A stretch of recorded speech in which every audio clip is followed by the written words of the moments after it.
This Saturday is such a special day for everybody in the Midlands who has been touched by Alzheimer's disease, including myself. I'm so excited to be the MC of the Walk to End Alzheimer's. Alexis Taylor is with us to talk about why this event on Saturday is so important, Lex. It is so important for people to come out and join us. It's a free event. We consider it our largest support group of the year because being a caregiver for someone with Alzheimer's can be very isolating, and we want people to know that they are not alone, that the Alzheimer's Association has services to help them, that we are funding research to find a cure while also helping people here in the Midlands who are dealing with this disease.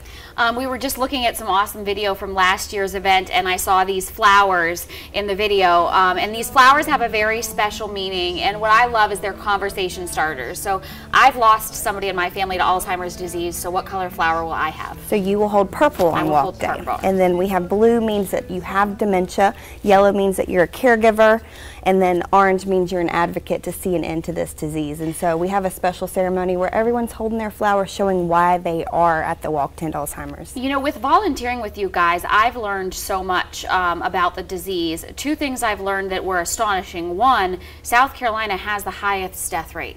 Why is Alzheimer's so deadly for people right here that are watching Friends at 5 right now? A lot of the reason is that South Carolina is a retirement state, so we do have an aging population, and that is one of the biggest risk factors. So that's really the #1 reason that South Carolina has the highest death rate.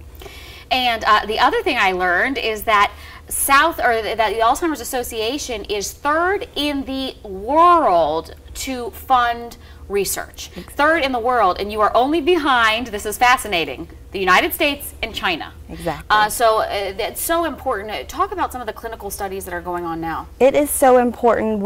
Our full mission is obviously to help people here locally, but to fund research to find a cure because we want to see an end to this disease. And that's the #1 thing. We actually have a research conference coming up this Friday, November 9th.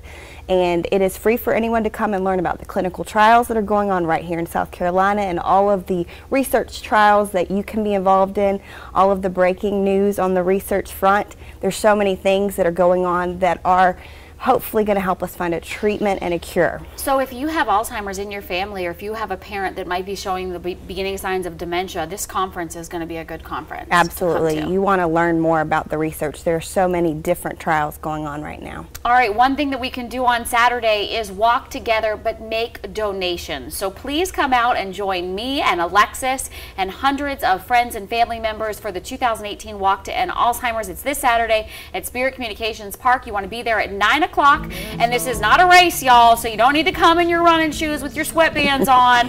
This is a nice, gentle walk that anybody, any age can do. Even my pregnant friend here, Alexis, can walk, and we can all do it together. You can bring your strollers and join together and talk to other people who have a flower like you do, and look at that flower. And if somebody else has a purple flower like I do, I know they've lost somebody in their family to Alzheimer's disease too. And you know, Lex, to anybody who understands, oh, it makes me emotional watching this, to anybody who understands what this disease does, in so many ways it takes away your dignity and your ability to be able to live on your own. But what's so hard for caregivers is it's expensive. Talk about why it's so expensive. Because it can be such a long journey, and it is very pricey to get someone into skilled nursing. So many caregivers have to quit their jobs to stay home to care for their loved one. That's why we have so many services to help those caregivers, to help give them a break. We have respite services to get someone in the home to care for their loved one so that they can come to any of our events, our support groups, any of that. Of course, they can call our helpline, 1-800-272-3900, to learn about all of the services to help them. And we are providing hope. We're going to find that first survivor. It's going to be a fun day on Saturday. We've got Spider-Man, Wonder Woman, Cocky, Mason the Firefly will be out there. So there's lots of fun for the kids, the whole family. It's all about bringing hope as we fight for that first survivor for Walk to End Alzheimer's. And that's why it's so important for South Carolinians especially to come and support this and fund this research, because this is something that is greatly affecting our state. The #1 mortality rate is right here in South Carolina, and there is no cure for this terrible disease. And that cure is not going to come without funding, and that funding is not going to come without your donation. So please come out and see us. And last thing I'm going to say, because this just gives me chills, you will see see only one. You'll see dozens of these and those colors. You're going to see only one white flower on Saturday, and that's because that is the flower that we are reserving for our first survivor of Alzheimer's disease. Yes, and we will get to that day thanks to you and all of our wonderful supporters. We look forward to seeing you on Saturday. Yes, I will be there. Come out and join us, look for us, and walk with us.